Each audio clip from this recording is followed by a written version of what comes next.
বলছি যে আমাদের ইয়েটা জমা দেওয়ার পরে, ফিসটা জমা দেওয়ার পর সেটা কি তোমার কলেজে আবার দিতে হবে? না, নিশ্চিতভাবে দিতে হবে না। এখন তো সমস্ত সিস্টেমটা অনলাইনে। তো তোরা জমা টমা দিয়ে দিলে নিশ্চিতভাবে ওটা ওপেন করে দেবে। আচ্ছা আচ্ছা। পরীক্ষার ফর্ম ফিল আপের কথা বলছিস তো? পরীক্ষার ফর্ম নিশ্চিতভাবে হ্যাঁ ওপেন করে দেবে। হ্যাঁ। হুম, কোনো চাপ নেই। এই এই ফাইনাল সেমে মানে ফোর্থ সেমের যে এক্সামটা। হ্যাঁ হ্যাঁ, বুঝতে পেরেছি বুঝতে পেরেছি। তেমন হলে তোদের তো স্যার রয়েছে, অতুল স্যার রয়েছে, সে তো সবই, ওই তো হেড আমাদের এইসব ব্যাপারে, ঠিক করে দেবে। ঠিক আছে।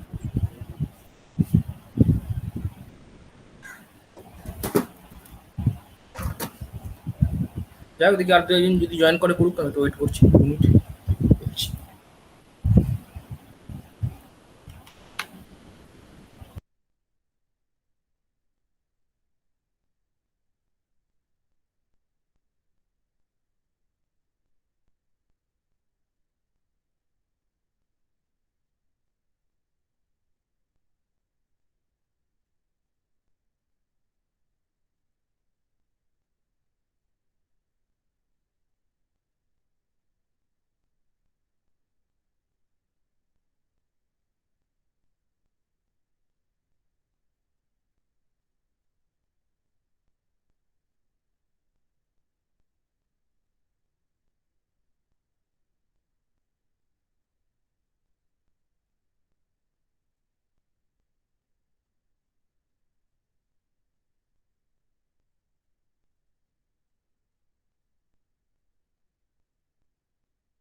আচ্ছা, মোটামুটি শুরু করছি। যাই হোক, যে জয়েন করবে করুক, আস্তে আস্তে করুক।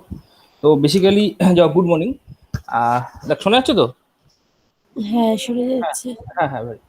তো যাই হোক, আমরা বেসিক্যালি ওই আগের ইয়ারের কোশ্চেনগুলো সলভ আপ করছিলাম আর কি। ওগুলো সলভ করবো, আরও যেগুলো কোশ্চেন টোশ্চেন আছে। তো কোথায় গেল যেন এটা?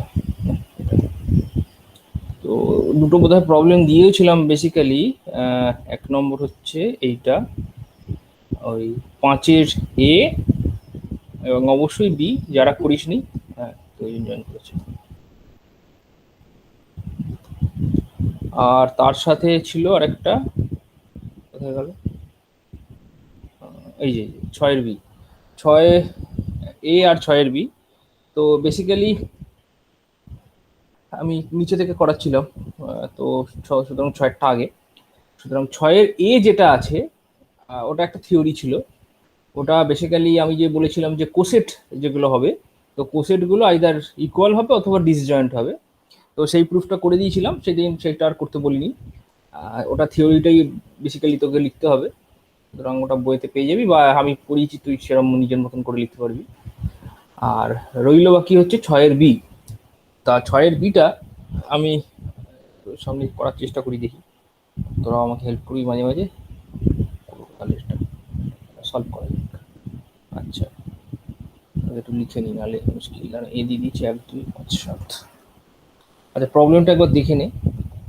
প্রবলেমটা বলে দিয়েছে, আলফা দিয়ে দিয়েছে এরকম 1, 2, 5, 7, এরকম একটা দিয়েছে, মানে এটা সার্কেল নোটেশনে লিখেছে। আর বিটাও দিয়ে দিয়েছে এরকম একটা, এবং দুজনই হচ্ছে S7 এর মেম্বার। S7 না বললে অ্যাকচুয়ালি লেখাটা বা বলাটা মুশকিল, মানে কেন মুশকিল সেটা পরে ডিসক্রাইব করছি।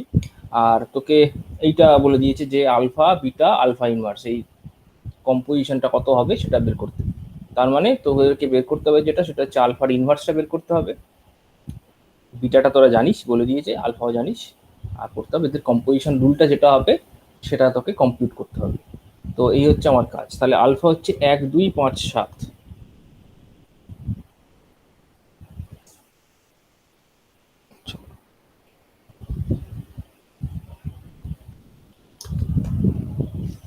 আচ্ছা,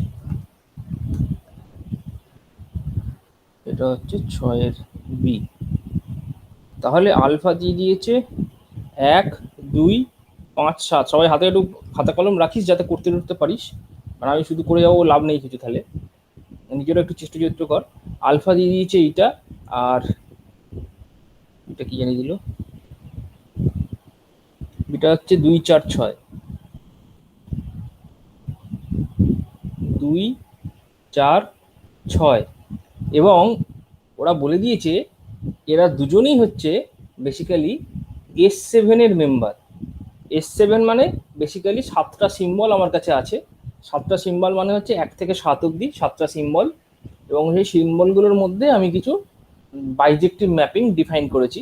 সেই বাইজেক্টিভ ম্যাপিংয়ের যে কালেকশন সেটাই হচ্ছে আমার কাছে S7। তো এই সমস্ত বাইজেক্টিভ ম্যাপিংগুলোকে নিয়ে আমি S7 বলি। বা আমরা তোদেরকে এক্সাম্পল দিয়েছিলাম S3 বা S4, এটা তখন এটা আরো হায়ার 7টা সিম্বল। তো সেই জন্য দেখ আলফাতে 7টা অবধি রয়েছে, মানে 7 অবধি দেখতে পাচ্ছি, কিন্তু বিতে 6 অবধি রয়েছে। তার মানে অ্যাকচুয়ালি এটা সার্কেল নোটেশন, এটাকে আমি আর একটু ক্লিয়ার করে লিখবো। তো ক্লিয়ার করে লিখতে গেলে কি করে লিখবো, আলফা আমি বলে দিয়েছিলাম যখনই লিখবি, যেহেতু S7 এর মেম্বার, এটা না বললে আমাকে ঠিক টপে কতগুলো এলিমেন্ট লিখবো সেটা অজানা থেকে যায়। যেহেতু S7 এর মেম্বার, নিশ্চিতভাবে আমার এরকম রয়েছে 3 4 5 6 7। চলো নাকি, আচ্ছা, হ্যাঁ। তো এবার কি হবে, যেটা হবে সেটা হচ্ছে আলফা বলে দিয়েছে 1 2 5 7, মানে এরকম একটা সার্কেল নোটেশনে রয়েছে। তার মানে 1 থেকে 2, 2 থেকে 5, 5 থেকে 7, এরকম একটা সার্কেল নোটেশনে রয়েছে। তাহলে এটার থেকে আমি যদি ফুল ফর্মটাকে লেখার চেষ্টা করি, তাহলে দেখতে পাচ্ছি 1 থেকে 2 এ যাবে, তার মানে 1 2 এ যাবে, 2 আবার 5 এ যাবে, বেসিক্যালি 2 5 এ গেল, 5টা আবার 7 এ যাবে, 5টা 7 এ গেল, আর নিশ্চিতভাবে 7 1 এ ফিরে আসবে। ঠিক আছে, এইটা হচ্ছে সিস্টেম, এইভাবে আমরা লিখবো। আবারও বলে দিচ্ছি, এটা সার্কেল নোটেশনে রয়েছে। সার্কেল নোটেশনে মানে 1 2 5 7, তার মানে 1 2 এ যাচ্ছে, 2 5 এ যাচ্ছে, 5 7 এ যাচ্ছে, 7 1 এ যাচ্ছে। সুতরাং আমি যদি ভেঙে লিখি, তাহলে 1 2 এ গেছে, 2 5 এ গেছে, 5 7 এ গেছে, 7 1 এ ফিরে এসছে আবার। মানে এটা এটা এটা এটা দিয়ে কমপ্লিট করতে হবে, এটা দিয়ে কমপ্লিট না করলে কিন্তু সার্কেলটা আসবে না। সেটা সুতরাং আবার 1 চলে এলো, সুতরাং 1 2 এ যাচ্ছে, 2 5 এ যাচ্ছে, 5 7 এ যাচ্ছে, 7 1 এ যাচ্ছে, এরকম ভাবে ঘুরতে থাকছে। সেই জন্য এটাকে সাইকেল এরকম ভাবে লেখা আছে, এটাই সাইকেল নোটেশন। বাকিগুলো ফিক্সড, বাকিগুলোর কোনো চেঞ্জ নেই। 3 3 এ যাবে, 4 4 এ যাবে, 6 6 এ যাবে। এটা হচ্ছে আলফা। ঠিক আছে, যেহেতু বাকিগুলো ফিক্সড, এইভাবেই আমরা সার্কেল নোটেশন লিখতে শিখেছি। যে এরকম একটা নোটেশন দিয়ে দিল, ধর এরকম একটা, এটা বেসিক্যালি কি, এটা একটা বাইজেক্টিভ ম্যাপিং বেসিক্যালি, আর কিছুই নাই। আমার 7টা সিম্বল, ওই 7টা সিম্বলের মধ্যেই কোথাও না কোথাও যা গেছে, উইদাউট এনি রিপিটেশন। ঠিক আছে, একদম 1 to 1 1 to ম্যাপিং, একদম কোথাও নিচে কোথাও রিপিটেশন নেই, থাকবেও না। ঠিক আছে, তো হতে পারে যেটা, সেটা হচ্ছে ফিক্সড থাকতে পারে কিছু এলিমেন্ট। তাহলে আমি এখানের মধ্যে থেকে আমি দেখে নেবো যে কোন কোন অংশটা মুভ করছে, বা 1 2 এ যাচ্ছে, 2 5 এ যাচ্ছে, 5 7 এ যাচ্ছে, 7 1 এ যাচ্ছে। সুতরাং এটাকে আমরা সার্কেল নোটেশনে এরকম ভাবে লেখা হয়। আবার কখনো কখনো হতে পারে এর মধ্যে তুই একের বেশি সার্কেলও পেতে পারিস, তখন দুটো সার্কেলকে পাশাপাশি করেও লেখা হয়, তোদেরকে সেটা দেখেছি। হয়তো হতে পারতো এরকম 3 আর 4 ফিক্স না থেকে এরকম হতে পারতো যে গেল এরকম, ধর 3 4 এ যাচ্ছে, 4 আবার 3 এ চলে আসছে। সুতরাং এটা তখন ওই 1 2 5 7, তার পাশে আবার একটা 3 4 এরকম ভাবে লিখতে হতো। এটাই হচ্ছে আমার কাছে সার্কেল নোটেশন। তো যাই হোক, এখানে সেই জিনিসটা যেহেতু নেই, এখানে একটাই সার্কেল রয়েছে, তো এখানে এটা রাখলাম না, যা দিয়েছে সেটা লিখলাম।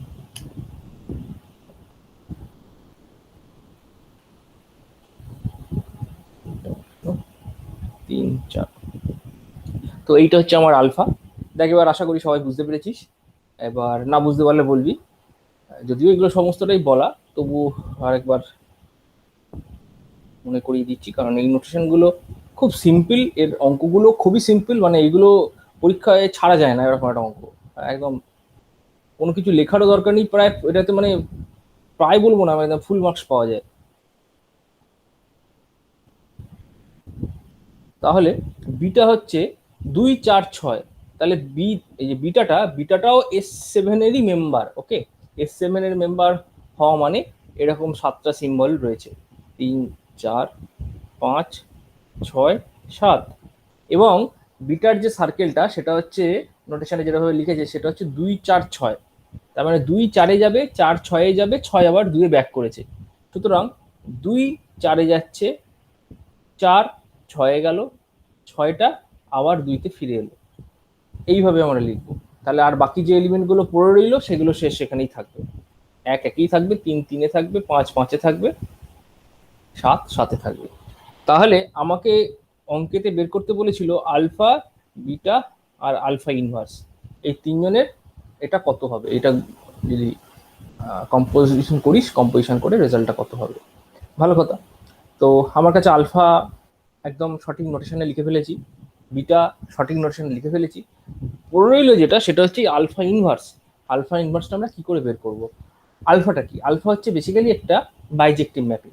মানে বাইজেক্টিভ ম্যাপিংটা তুই যদি ওরকম সার্কেল নোটেশনে না লিখে, আমি যদি বলি এরকম একটা লম্বা করে লিখ, 1 2 3 4 5 6 7, তাহলে কিভাবে ম্যাপিংটা হয়েছে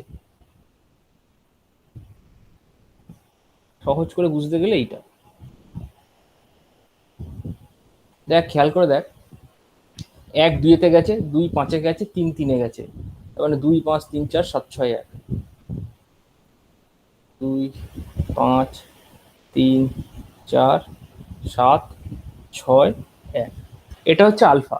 ঠিক আছে, ম্যাপগুলো তাহলে কিভাবে হয়েছে, এটা এটা হচ্ছে বেসিক্যালি আলফা যেটা নাম দিয়েছে তার ডোমেন, আর ডোমেনটা ওইদিকে গেছে রেঞ্জ, যেটা বলিস রেঞ্জ বা কোডোমেন যাই হোক হোক না কেন, সেটাও 1 থেকে 7ই, কিন্তু ম্যাপিং এর রুলটা হচ্ছে 1-এর সাথে 2 রিলেটেড, 2-এর সাথে 5, 3-এর সাথে 3, 4-এর সাথে 4, 5-এর সাথে 7, এইরকম ভাবে রিলেটেড।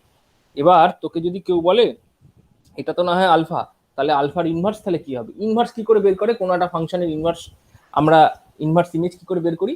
ধর একটা ফাংশন, এই এক্সটাকে, এটা হচ্ছে তার ডোমেন এ, এটাকে এখানে তার কোডোমেন বা রেঞ্জ যাই হোক না কেন বি, এখানে ওয়াইতে গিয়ে ম্যাপ করেছে, তাহলে আমরা জেনারেলি লিখি F X equals to Y, এইটা লিখে আমরা অভ্যস্ত। যখন এবার ইনভার্সের কথা বলবো, তার মানে এইটা ইনভার্সের ডিফাইনিং হচ্ছে এইরকম ভাবে, উল্টো দিকে ও যেখানে ম্যাপ করে নিয়ে যাবে সেটাকে আবার পুরনো যে জায়গা তাকে ফিরিয়ে আনবো, সেখানে ফিরিয়ে আনবো।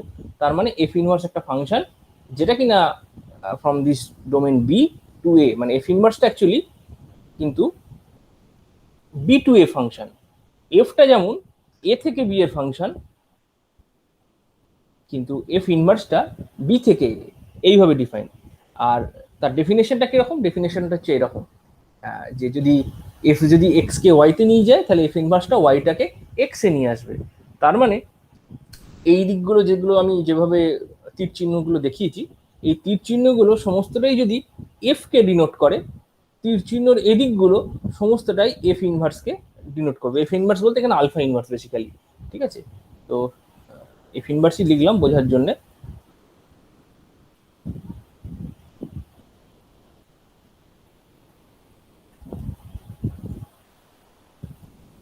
এইভাবে তাহলে এফ ইনভার্স গুলো কি করছে, 2-কে 1-এ নিয়ে যাচ্ছে, 5-কে 2-এ নিয়ে যাচ্ছে, 3-কে 3-এ নিয়ে যাচ্ছে, 4-কে 4-এ, এরকম ভাবে নিয়ে যাচ্ছে। তার মানে এফ ইনভার্সের ক্ষেত্রে এই দিকের যে সেটটা, এই সেটটা কিন্তু তার ডোমেন হয়ে গেল। তাহলে ডোমেনে দেখ, তার ডোমেন হিসাবে দেখ এলিমেন্টগুলো একটু উল্টো পাল্টা সাজানো আছে, আমি সেই সাজানোটাকে একটা সুষ্ঠুভাবে এই দিকটাকে রেসপেক্টে সাজাবো। যেমন এফ এর রেসপেক্টে যেমন এইটা সাজানো ছিল, তার ডোমেনটা 1 থেকে 7 একটা পার্টিকুলার অর্ডারে সাজানো ছিল, ছোট থেকে বড়। তো সেরকমই এই দিকটাকে একটু সাজিয়ে নেবো। এবার এই দিকটা এলোমেলো হয়ে যাবে, সেটা হোক, তাতে আমার কোনো অসুবিধা হয় না, কারণ এফ ইনভার্সের রেসপেক্টে এই দিকটা হচ্ছে তার ডোমেন। তাহলে এই জিনিসটাকেই যদি আরো একবার লিখতে হয় পরের পাতায়, এফ ইনভার্সের রেসপেক্টে, এফ ইনভার্স বা এখানে যদি বলি আলফা ইনভার্স, এফ ইনভার্স আর বলবো না, আলফা ইনভার্সই লিখছি। সুতরাং 1 2 3 4 5 6 7 এটা ছিল। ম্যাপিংটা কিভাবে আসছে দেখ তাহলে, এই একটা 7-এ গেছে, 2টা 1-এ গেছে, একটা 7-এ গেছে, 2টা 1-এ এসছে। এবার দেখ এদিকে 3টা 3-এ গেছে, 4টা 4-এ গেছে, খেয়াল করে দেখবি এখানে 4 4-এ গেছে, 5 গেছে 2-এ, 6 গেছে 6-এ, আর 7 গেছে 5-এ। এইটা হচ্ছে যে আলফাটা দেয়া ছিল, সেটাকেই তার ইনভার্স ফাংশনটাকে আমি এইরকম ভাবে লিখলাম। তুই যদি এটা সার্কেল নোটেশনে লেখার চেষ্টা করিস, দেখ বেসিক্যালি কি আসবে, 1 7-এ গেছে মানে 1 7 5 2, এই জিনিসটা এলো 1 7 5 2, বাকি দেখ 3 4 ফিক্সড। আলফাটা অ্যাকচুয়ালি কি ছিল, আলফাটা ছিল দেখ 1 2 5 7, ঠিক আছে, আর আলফা ইনভার্স হয়ে গেল 1 7 5 2, ঠিক আছে। তো কিরকম ভাবে চেঞ্জ হলো, চেঞ্জটা কিভাবে এফেক্ট করলো, সেটা তোরা দেখতে পাচ্ছিস পার্টিকুলার এক্সাম্পলে। তো আমার যদি এইটা লাগবে না, মানে এটা নিয়ে আর আমি এখন কাজ করব না, কারণ এটা নিয়ে আমি মাল্টিপ্লিকেশন ব্যাপারটা বা কম্পোজিশনটা আমি করতে পারবো না। তবুও তোদের জানার জন্য বুঝিয়ে দিলাম এটা। তো এবার তোদেরকে যেটা করতে হবে, ওই গুণফলটা, আশা করি আলফা ইনভার্স সবাই বুঝতে পেরেছিস, এটা বোঝা গেছে তো আলফা ইনভার্স কি করে বের করলাম। কারণ পরীক্ষা হলে ইনভার্স ফাংশন দিলে এরকম একটা এরকম দিয়ে দিল, ইনভার্সটা বের করতে বললো, এরকম ভাবেই করতে হবে তোকে। জাস্ট তোকে তোর দরকার হলে এটা নাও লিখতে পারিস, এটা লেখার কোনো দরকার নেই।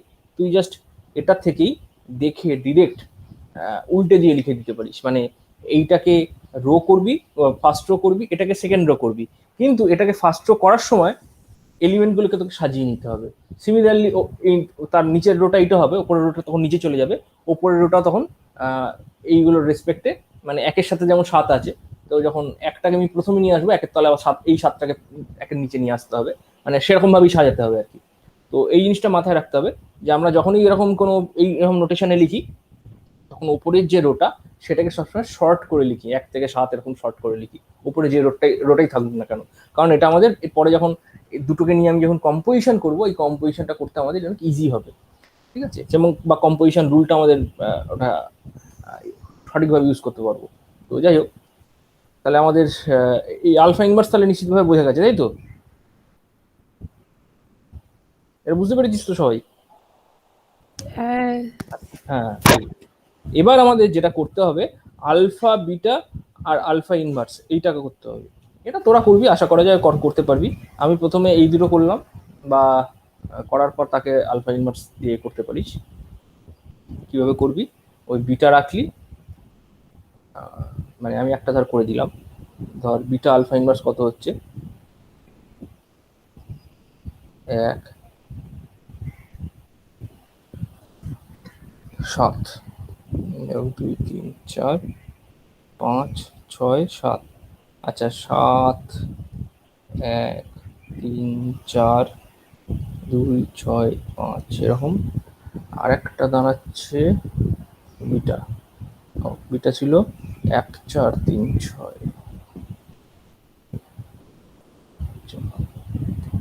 6 5 2 7,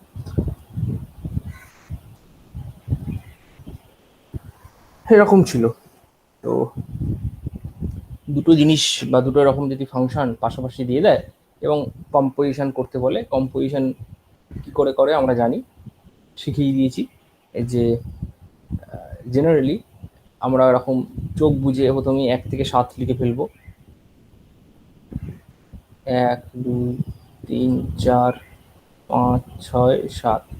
তো কম্পোজিশন এই 1 থেকে 7 অব্দি লিখে ফেললাম। তারপরে এদিক থেকে খেয়াল করব, একটা সাথে যাচ্ছে আলফা ইনভার্সের রেসপেক্টে, আবার বিটার রেসপেক্টে সাত সাথেই থাকছে।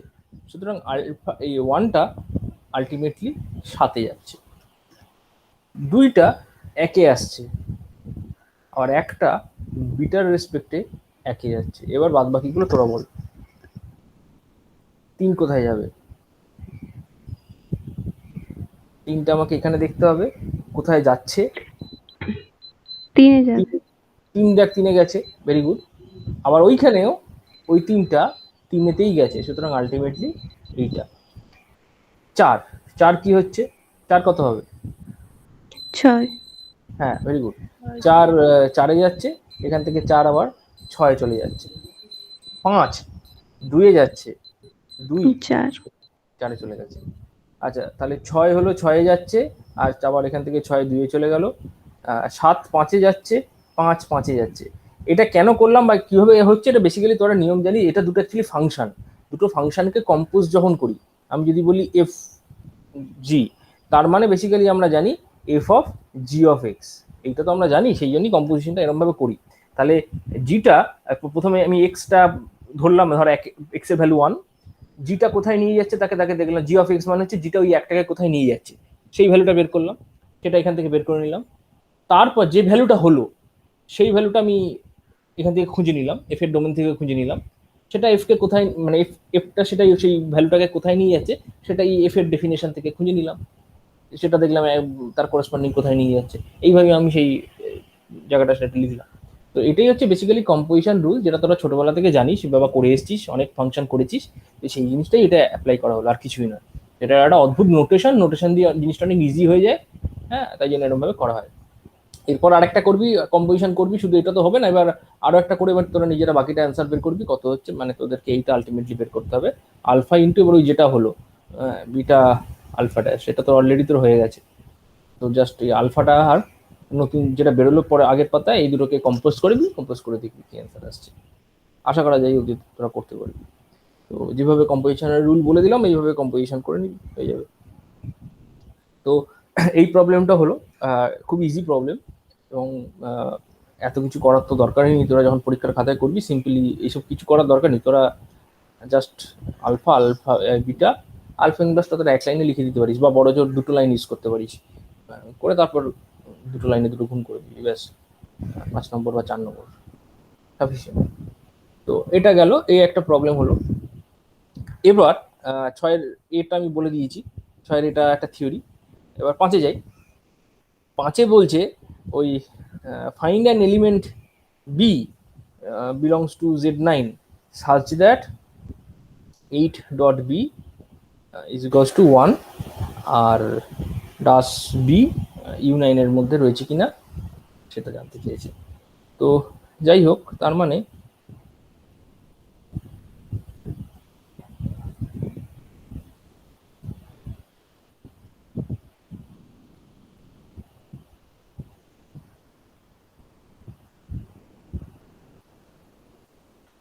এটা 5-এর, তার মানে তোদেরকে দেয়া রয়েছে Z9। এখন Z9 বলতে আমরা এই সেটটাকে বুঝি, মানে আমার কাছে যত ইন্টিজার আছে সেই ইন্টিজারগুলোকে যদি 9 দিয়ে ভাগ করে ডিভাইড করি, কি কি ধরনের ডিভাইজার থাকতে পারে। যে কোনো ইন্টিজারকে যদি আমি 9 দিয়ে ভাগ করি, কি কি তার মধ্যে ডিভাইজার বা ভাগশেষ রিমাইন্ডার পড়ে থাকতে পারে। তো আমরা জানি সেখানে মানে বেসিক্যালি 0 থেকে 8, মানে এই রকম ডিভাইজারগুলোই, মানে ডিভাইজার বলবো না, এরকম রিমাইন্ডারগুলোই পড়ে থাকতে পারে। তো তার উপর ডিপেন্ড করে আমরা ইন্টিজারগুলোকে ক্লাসিফিকেশন করি। আর Z9 এর মেম্বার ওই এক একটা ক্লাস, বেসিক্যালি 0 ক্লাস, তাই জন্য 0-এর মাথায় বার, 1 ক্লাস, এরম করে তোর 8 বার অব্দি। তার মানে 1 বার মানে হচ্ছে সেই সমস্ত নাম্বার যাদেরকে 9 দিয়ে ভাগ করলে এক ভাগশেষ থাকে, এক ভাগশেষ পড়ে থাকে। যেমন 10, ঠিক আছে, যেমন 19, যেমন 28, এরকম। বা ওদিকে তোর 1 থেকে শুরু করতে পারিস, 1 বা তার আগে মাইনাসের যে নাম্বারগুলো আছে সেগুলো তুই ইনক্লুড করতে পারিস। এবং কারণ আমরা যেহেতু বলছি সমস্ত ইন্টিজার প্লাস মাইনাস সমস্তটাকে ইনক্লুড করব, তো এই ধরনের নাম্বারগুলো এদেরকে 9 দিয়ে ভাগ করলে তোর বেসিক্যালি তোর এক ভাগশেষ থাকে, এক রিমাইন্ডার থাকে। সুতরাং এই ক্লাসটাকে আমরা, এই যে সেটটাকে আমরা ক্লাস বলছি, বেসিক্যালি ক্লাস অফ ইন্টিজার, এই সেটটাকে আমরা 1 দিয়ে ডিনোট করছি, 1-এর মাথায় বার দিই। তো এইভাবে 0 বার থেকে 8 বার, বহুবার বলেছি কি জিনিস এরকম, এটা নিয়ে বহুবার কাজও করেছি। এবার যেটা হচ্ছে এই Z9 গুলো বেসিক্যালি Z9 এর থেকে ওরা বলেছে একটা এলিমেন্ট নিয়েছে বি, ঠিক আছে, বি নিয়েছে, আমি বি বার লিখিয়ে দিল, ওরা থার্ড ব্র্যাকেট করেছে, আমি আর থার্ড ব্র্যাকেট করছি না, মাথায় বাদ দিয়ে ডিনোট করছি, ওরা যা দিয়েছে তাই দিয়ে করিস। তো এটা একটা Z9 এর একটা এলিমেন্ট। তো এই বিটা এই 0 থেকে 8-এর মধ্যে যে কোনোটা হতে পারে। আচ্ছা, তো সেটা যদি হবে, ওরা বলেছে ফাইন্ড অ্যান এলিমেন্ট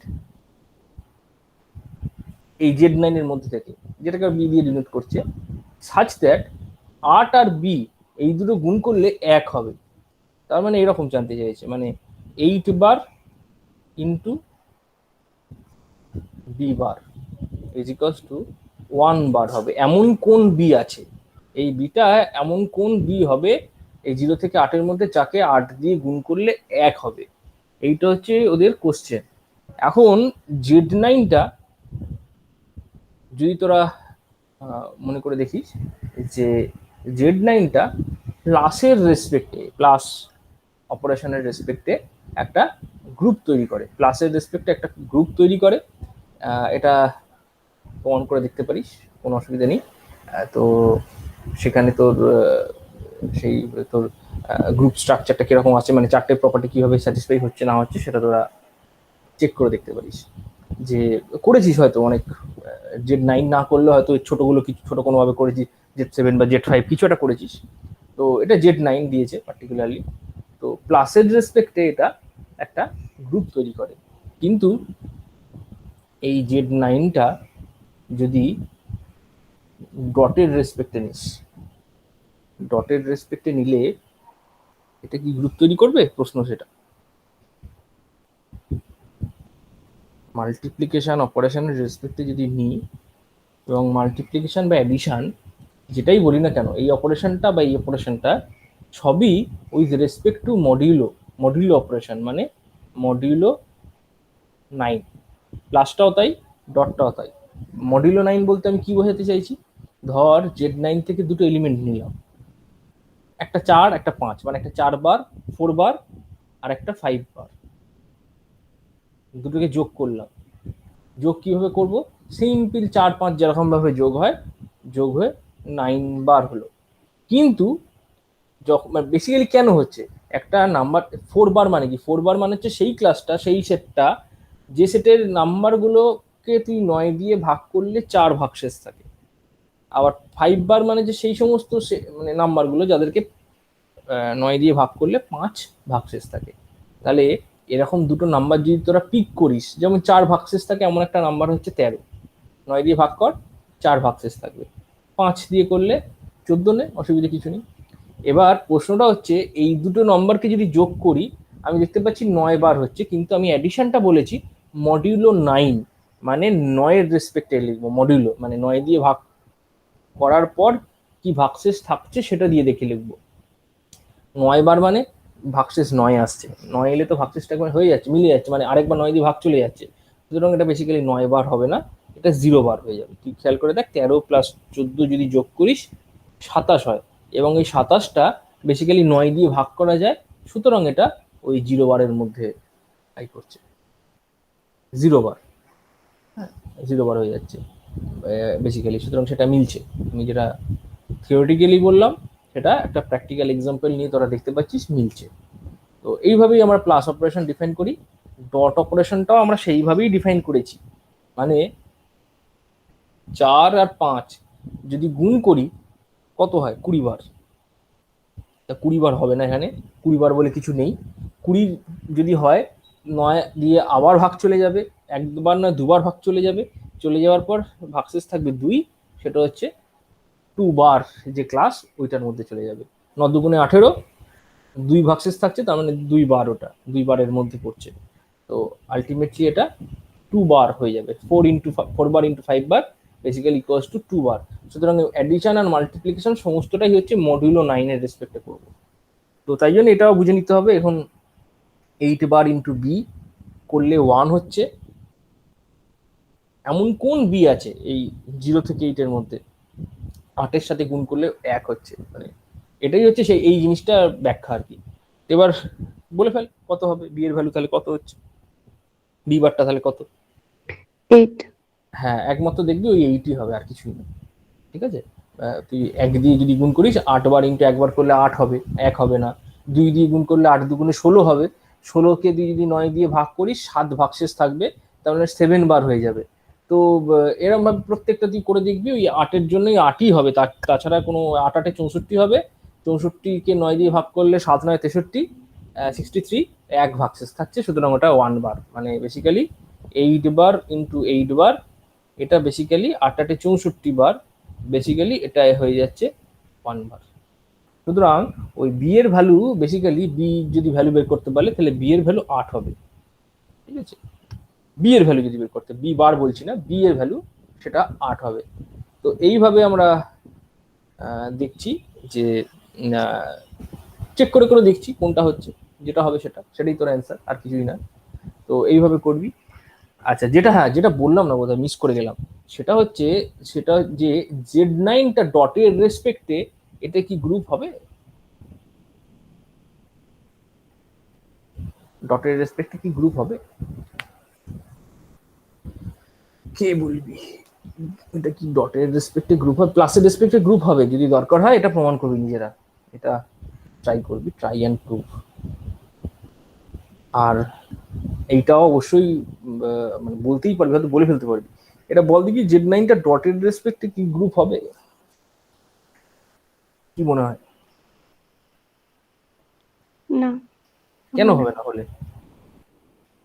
স্যার সবগুলো এলিমেন্ট আসছে, কিন্তু যদি ক্যালিস টেবিল করি আমরা, তাহলে তো মানে ফার্স্ট রো ওদিকে আর মানে ফার্স্ট কলাম ওইগুলো 0 থেকে যাচ্ছে সব। হ্যাঁ, তো বেসিক্যালি তুই যখন 0 করবি, 0 দিয়ে গুণ করবি বা যাই করবি, কারণ 0 এলিমেন্টটা একটা প্রবলেমেটিক এলিমেন্ট, ওই এলিমেন্টটার কোনো তুই ইনভার্স পাবি না, তাই না? 0 এলিমেন্টটার এখানে তোর বেসিক্যালি আইডেন্টিটি এলিমেন্ট যদি 1 হয়, আইডেন্টিটি এলিমেন্টটাকে যদি মনে করিস 1, দেখতে 1ই হবে বেসিক্যালি, 1কে যাকে দিয়ে গুণ করবি না এখানে ওই সেটাই আসবে। তো 0-র রেসপেক্টে তোর ইনভার্স পাবি না, মুশকিল আছে। তো সেই জন্যই হবে না, আর কিছুই না। তো সেটাই বলতে বলছিলাম, সুতরাং এটা হবে না। কিন্তু এটা যদি প্লাসের রেসপেক্টে করিস তাহলে সেই প্রবলেমটা হবে না। প্লাসের রেসপেক্টে তুই যে কোনো এলিমেন্টের ইনভার্স বের করে ফেলতে পারবি, এবং সেটা করে দেখবি অবভিয়াসলি কোন এলিমেন্টের ইনভার্স কত হচ্ছে। সেটা তোকে যখনই কোথাও প্রমাণ করতে দেবে যে প্রমাণ করো যে কিছু একটা প্লাস দিয়ে একটা গ্রুপ হচ্ছে, তখনই তোকে প্রত্যেকটা এলিমেন্টের টেবিল বানিয়ে ফেলবি, কম্পোজিশন টেবিল বানিয়ে ফেলে তোরা সেখান থেকে দেখিয়ে দিবি যে, এবং বলে দিবি যে কোনটা কার ইনভার্স হচ্ছে, সেটা তোকে মেনশন করে দিতে হবে। মেনশন করে দিবি আইডেন্টিটি এলিমেন্ট কে হচ্ছে, ইনভার্স কি হচ্ছে, আর বাকিগুলো তো খুব ট্রিভিয়াল। আর কমিউটেটিভ হবে, এগুলো কমিউটেটিভলি কোনো সমস্যা হয় না, কমিউটেটিভ সিম্পলি হয়ে যায়। তো কম্পিটিটিভটা জেনারেলি তোর এই ম্যাট্রিক্সটা সিমেট্রিসিটি দেখে, মানে ডায়াগোনাল রেসপেক্টে দেখে বলে দেওয়া যায়। তো এখনো প্রবলেম শেষ হয়নি। এরপর ওরা বলেছে ডাজ ওই বি যেটা বের করলাম, বি বার বা বি ভ্যালু 8 যাই হোক না কেন, ওই যে ক্লাসটা সহজ কথা, ওটা ক্লাসটার কথা বলেছে থার্ড ব্র্যাকেট দিয়ে, ওটা কি U9 এর মধ্যে লাই করছে? মানে ওরা জিজ্ঞাসা করেছে এই বি বার মানে সহজ কথায় 8 বার, এটা কি U9 এর মধ্যে লাই করছে? এইটা হচ্ছে আমার প্রশ্ন। তাহলে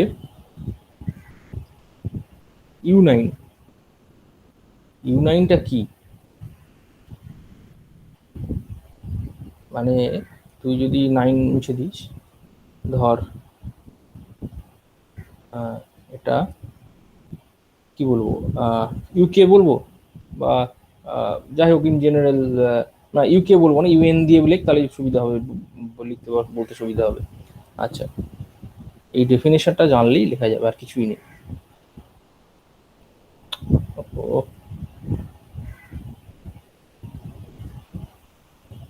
ইউএন, ইউএন এর মেম্বারগুলো কারা? আমরা জেডএন জানি, ইউএনটা তাহলে কি? ইউএনটা বেসিক্যালি তোর এই জেডএন এর মধ্যে থেকেই নিয়ে আসা হয়, জেডএন এর মধ্যে থেকেই তুলে নেওয়া হয় পার্টিকুলার কিছু এলিমেন্টগুলোকে। তো সেগুলো কোনগুলো বেসিক্যালি সেটা ছিল বোধহয় আমার যতদূর মনে পড়ছে কে, সাচ দ্যাট কে ইজ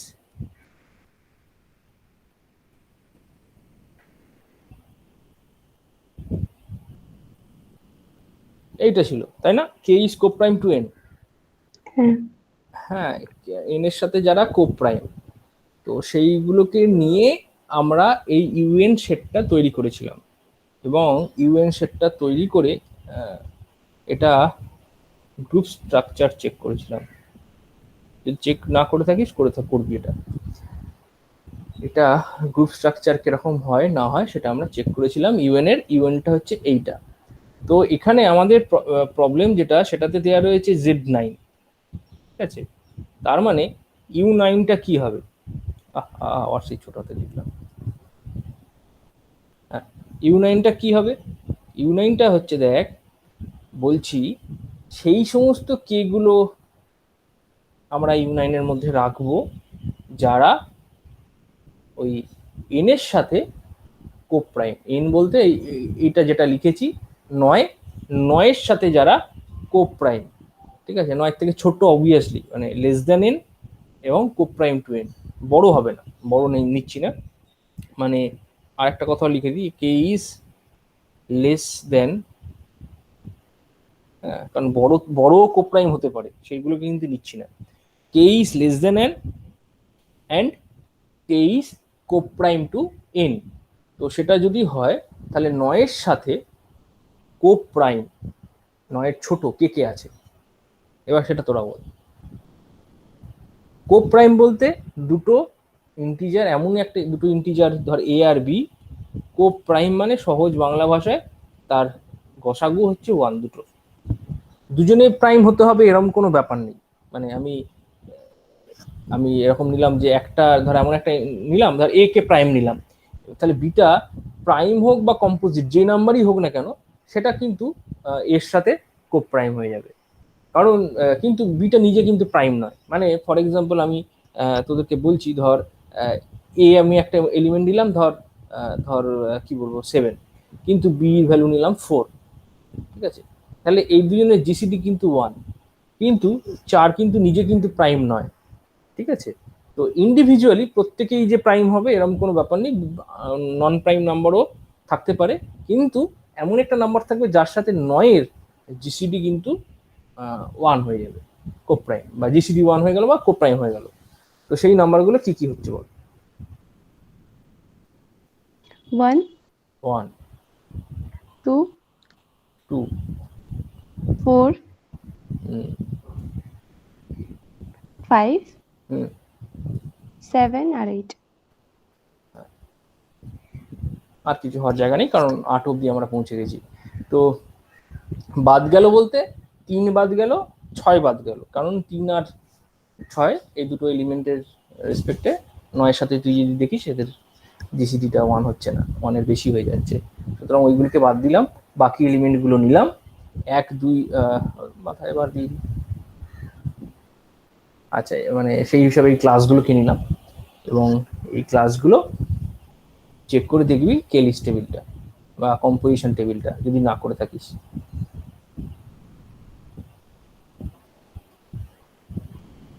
এটা চেক করে দেখবি, মানে সহজ কথা লিখেই দিয়েছি গ্রুপ স্ট্রাকচারের জন্য, এটা গ্রুপ কি করে হচ্ছে এটা একটু চেক করে দেখবি। তো U9-এর মেম্বারগুলো হচ্ছে এইটা। এবার কোশ্চেন করেছিল যে 8 U9-এর মধ্যে থাকছে কিনা, দেখতে পাচ্ছি তো পরিষ্কার রয়েছে, এই তো 8 মেম্বার ক্লাসটা, সুতরাং মেম্বার। আর কি এটুকুনি চেয়েছে দেখতে, তোরা ইউনিয়নটা লিখতে পারছিস কিনা সেটা দেখতে চেয়েছে। তোরা ইউনিয়নটা লিখে দেখিয়ে দিলি যে ইউনিয়নের ডেফিনেশনটা এটা, সুতরাং U9 এইটা মেম্বার এটা, আর কি। আর তো অঙ্কনে কিছু করতে পারি না। মানে গ্রুপ টুপ কিছু দেখাতে বলেনি, সেটা আমি তোদেরকে বললাম ওটা গ্রুপ কিনা তোরা নিজেরা চেক করবি। আমি করিয়েছিলাম যেখানে, হয়তো আমরা মনে পড়ছে না করিয়েছিলাম কিনা গ্রুপ, যদি না গ্রুপ করে থাকি তো তোরা প্রমাণ করে দেখি। করিয়েছে, হ্যাঁ করে থাকলে ভালো। করেছিলাম আমরা। তো ইউ9টা গ্রুপ হচ্ছে কেন, যে কোনো একটা ছোট স্ট্রাকচার, মানে ইউ9 নিতে হবে এরকম নাই, তুই অন্য কিছু নিয়ে এমনি চেক করে দেখবি। এর জেনারেল প্রুফ আছে, মানে এরকম নয় যে জেনারেল প্রুফ নেই, জেনারেল প্রুফও আছে, কিন্তু সেটা লাগবে না এই মুহূর্তে। আচ্ছা, তো তোরা এক্সাম্পল করলি সাফিসিয়েন্ট। তো এরপর যেটা আসছি সেটা হচ্ছে 4 বলছে যে if G is a group such that, এই জিনিসটা হোল্ড করছে। তো প্রমাণ করে দেখাতে বলেছে যে জি হচ্ছে অ্যাবিলিয়ান। আমার যতদূর মনে পড়ছে এবং প্রবলেমটা আমি করিয়েছি, ঠিক আছে। তো জি, স্টার দিয়েছিল। হ্যাঁ জি একটা গ্রুপ যেখানে এ বি স্কোয়ার মানে এ বির whole square equals to A square into B square, এরকম সমস্ত এবির জন্য জি এর মধ্যে। তো প্রমাণ করতে বলেছে জি একটা অ্যাবেলিয়ান গ্রুপ। তার মানে এই টাইপের অঙ্ক যেগুলো দেখবি, এগুলো দু একটা পরীক্ষায় আসে প্রত্যেক বছর এরকম টাইপের, বা কোনোটা দিয়ে দিল X square equals to E for all X belongs to G, তো ওটা প্রমাণ করতে বললো ইয়ে গ্রুপ, অ্যাবেলিয়ান গ্রুপ, বা এরকম এই টাইপের পাওয়ার টাইপ দিয়ে এরকম প্রচুর গ্রুপের প্রবলেম হয়। তো এটা কি করবো দেখিয়ে দিই তোদের যত। স্যার এটা n পাওয়ার দিয়ে দেখে দিন। হ্যাঁ কি আছে, এটা মানে যদি পাওয়ার n থাকে তাহলে বুঝতে পারলাম আরো বল। মানে এ B power n equals to a to the power n ও আচ্ছা আচ্ছা, N b N to the N হ্যাঁ, পাওয়ার n। এনটা যেটা সেটা হচ্ছে বেসিক্যালি ইন্ডাকশন দিয়ে করতে হবে, ঠিক আছে। ইন্ডাকশন দিয়ে করতে হবে মানে এইরকম, এটা সিম্পল, এটা অনেক সিম্পল, এটা তো কিছু নেই, এটা তো জাস্ট এদিক ওদিক করলেই হয়ে যাবে। মানে আমি দুটোই বলে দিচ্ছি দরকার হলে। 4a, এটাতে দিয়ে দিয়েছে গ্রুপ স্ট্রাকচার, গ্রুপ স্ট্রাকচার তোর হাতে রয়েছে, এবং তোকে দিয়ে দিয়েছে এ বি হোল স্কোয়ার সমান সমান A square B square for all A B belongs to G. এটা তোদেরকে দিয়ে দিয়েছে, অ্যাবেলিয়ান প্রমাণ করতে হবে। অ্যাবেলিয়ান প্রমাণ করা মানে A B is equals to B A প্রমাণ করতে হবে for all A B belongs to G, এইটা তোদেরকে প্রমাণ করতে হবে। এটা তাহলে তোদের কিভাবে প্রমাণ করবি, এই প্রত্যেকটা অঙ্ক প্রত্যেকটার মতন, কোনোটা কোনোভাবে করতে হবে। তো এটা পার্টিকুলারলি খুব ইজি। তো কি করবে, এই পার্টটাকে একটু ভালো করে দেখে লিখতে হবে। এ বি হোল স্কোয়ার, এটার মানে আমরা কি বুঝি, কোনো একটা এলিমেন্টের হোল স্কোয়ার যখনই একটা গ্রুপের মধ্যে লিখি, সেটা মানে হচ্ছে সেই এলিমেন্টটাকে সেটা দিয়ে কম্পোজ করা, এটা আমরা শিখেছি। তাহলে এ বির হোল স্কোয়ার তার মানে হচ্ছে এ বি কে আমরা এ বি দিয়েই কম্পোজ করেছি, তবেই এ বি হোল স্কোয়ার হয়েছে। এই জিনিসটা যদি তোরা জেনে যাস, তারপর আর অঙ্কটার মধ্যে খুব একটা কিছু থাকে না। তাহলে এটা এ স্কোয়ার বি স্কোয়ার এটা দাঁড়ালো। তাহলে দেখ, এটা যদি তুই ব্র্যাকেটটা একটু ওপেন করে লিখিস তাহলে বুঝে যাবি এইটা। আচ্ছা, এই সাইডটা তোর দরকার হলে লিখে নে ভেঙে, এ স্কোয়ার বি স্কোয়ার, এ স্কোয়ার মানে হচ্ছে এ এ, বি স্কোয়ার মানে হচ্ছে বি বি, ঠিক আছে। তাহলে তোর হাতে দেখ এরকম একটা রিলেশন দেওয়া রয়েছে, A B is equals to A A B B. এবার গ্রুপে যেটা আমরা জানি সেটা হচ্ছে, বলেছিলাম কিনা জানি না, সেটা রুলটা দিয়েও করতে পারিস, অবশ্য সেটা না দিয়েও করতে পারিস। একটা সেটা হচ্ছে cancellation property, both sided cancellation property hold করে, লেফট অ্যান্ড রাইট ক্যান্সেলেশন। তো সেটা যদি নাও বলে থাকি দরকার নেই, বেসিক্যালি মানে সহজ কথা ক্যান্সেলেশন বলতে কি বোঝাচ্ছি, যদি ধর কোথাও কোনো গ্রুপে, বলেছিলেন আপনি। হ্যাঁ যদি বলে থাকি বলে দিচ্ছি, ধর এরকম একটা অপারেশন দেওয়া রয়েছে, A composition C is equals to ধর এ কম্পোজিশন বি, এরকম দেওয়া আছে। এটা হচ্ছে কম্পোজিশন অপারেশন কোনো গ্রুপের রেসপেক্টে। তাহলে এরকম যদি হোল্ড করে এবিসি বিলংস টু জি এর জন্য, এই এখানে যেমন ডট দেওয়া আছে, ডট বা কিছু দেওয়া নেই, মানে খুব ট্রিভিয়াল অনেক সময়, বা আমি বলেও দিয়েছি অনেক সময় অপারেশনটা আমরা ডিফাইন করি না, ডিনোট করি না, ডিফাইন অবশ্যই থাকে কিন্তু ডিনোট করি না, লিখি না, সেরকমই স্টার, এইটা ধরে নে স্টার অথবা এরকম কম্পোজিশন। তো এটা যদি হয় তাহলে ইমপ্লাই করছে C is equals to B. এটাকে আমরা বলি লেফট ক্যান্সেলেশন রুল, লেফট, কারণ আমরা এটা লেফট রয়েছে, লেফট সাইডে রয়েছে, সেই এটাকে ক্যান্সেল করলাম, সেই জন্য এটাকে বলি লেফট ক্যান্সেলেশন রুল। আর একটা হচ্ছে অবভিয়াসলি রাইট ক্যান্সেলেশন রুল, সেটা অবভিয়াসলি না লিখলেও বুঝতে পারছি, C A is equals to, এটা হলে ইমপ্লাই করছে কি হলো C is equals to B. এটাকে বলছে রাইট ক্যান্সেলেশন রুল, মানে এ দুদিক থেকে অ্যাজ ইফ যেন আমরা ক্যান্সেল করতে পারছি। So this rule is called left cancellation, আর এটাকে বলছি রাইট ক্যান্সেলেশন রুল। এই দুটো rule holds in group, in a group, একটা গ্রুপেতে লেফট ক্যান্সেলেশন আর রাইট ক্যান্সেলেশন রুল হোল্ড করে। এটা থিওরি একটা, এটাকে প্রুফ করা যায়, এটা প্রুফ একই রকম। এই অঙ্কটা যদি প্রুফ মানে এটা যদি প্রুফ যদি অ্যাজিউম করিস তাহলে আর প্রুফ করতে হবে না, কিন্তু এটা কোনো খুব একটা তেমন মানে কি মানে কোনো প্রুফই নয় বেসিক্যালি। হ্যাঁ, তো সুতরাং তাই জন্য আর খুব একটা ইম্পর্টেন্স নেই। তার থেকে বরং মানে এটা প্রুফ করার থেকে এটা নর্মালি কর, তার অনেক বেশি শিখতে পারবি। তো আমরা করি কি বেসিক্যালি, ওই যেহেতু গ্রুপের ইনভার্স এক্সিস্ট করছে কোনো একটা এলিমেন্টের, তো আমরা সেই ধর এদিকেও এ আছে এদিকেও এ আছে, আমি ওই এ দিয়ে মাল্টিপ্লিকেশন করি, এর ইনভার্স দিয়ে মাল্টিপ্লিকেশন করব, এবং এই ধরনের মাল্টিপ্লিকেশনকে আমরা বলবো প্রি মাল্টিপ্লিকেশন। প্রি প্রি কেন, আমরা এটার বা প্রি বলতে পারিস অথবা বলতে পারিস লেফট মাল্টিপ্লিকেশন। ঠিক আছে, তুই এর লেফট সাইডে এর ইনভার্স দিয়ে এই গোটা জিনিসটাকে তুই মাল্টিপ্লাই করছিস, মানে সহজ কথা এরকম লিখছিস, ডট ফট কিছু না, এ বি এরকম কাজ করছিস, equals to A inverse A B এরকম রয়েছে। এই ইনভার্স দিয়ে তুই দুদিকে মাল্টিপ্লাই করেছিস, এবং এই মাল্টিপ্লিকেশনটা প্রি, ওপাশে করলে পোস্ট। হ্যাঁ, মানে যখন তুই রাইট সাইডে করছিস পোস্ট পরে, বা তুই রাইট মাল্টিপ্লিকেশন বলবি, প্রি পোস্ট কিছু না বলে এটাকে এটা যখন এইদিকে মাল্টিপ্লিকেশন করবি, যখন মানে সহজ কথা পরের পাতে আসি, ব্যাপারটাকে একটু বুঝিয়ে দিই। ধর এ একটা জিনিস রয়েছে, তুই এর থেকে এর আগে কোনো একটা কিছু দিয়ে এ ইনভার্স হতে পারে, কোনো একটা বি হলো ধর, মাল্টিপ্লাই করেছিস, এই ধরনের মাল্টিপ্লিকেশনকে আমরা বলছি জেনারেলি লেফট মাল্টিপ্লিকেশন। আর যদি সেটা না করে তুই যদি এই দিকে করিস, এটা রয়েছে বিটা ওপাশে মাল্টিপ্লাই করিস, সেটা হচ্ছে রাইট মাল্টিপ্লিকেশন।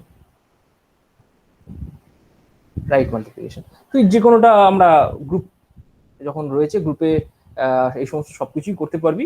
সব গ্রুপ স্ট্রাকচারের জন্য এটা কিছু এসে যায় না, মাল্টিপ্লিকেশন তুই সবসময় করতে পারবি, তার কারণ হচ্ছে এখানে ক্লোজার প্রপার্টি রয়েছে। তো যাই হোক,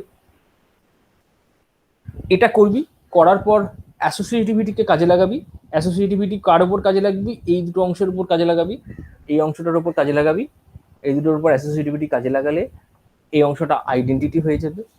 আইডেন্টিটির সাথে তাহলে বাকি অংশটা যেটা পড়ে রইলো সেটার কম্পোজিশন করলে সেই জিনিসটাই হবে। এগুলো সমস্ত গ্রুপের প্রপার্টি, এই প্রত্যেকটা জিনিস পরের পর তোকে লিখতে হবে। মানে এইখানে যেমন একটা লাইন তোকে আবার করে নিতে হবে অ্যাসোসিয়েটিভিটি এর জন্য, সেটা হচ্ছে এই ইনভার্স আর এ, এই দুটোকে এক করে লিখতে হবে, এ ইনভার্স এ, আর ওদিকে পড়ে রইল এ বি, আর ওদিকে রয়ে যাচ্ছে এ ইনভার্স এ বি।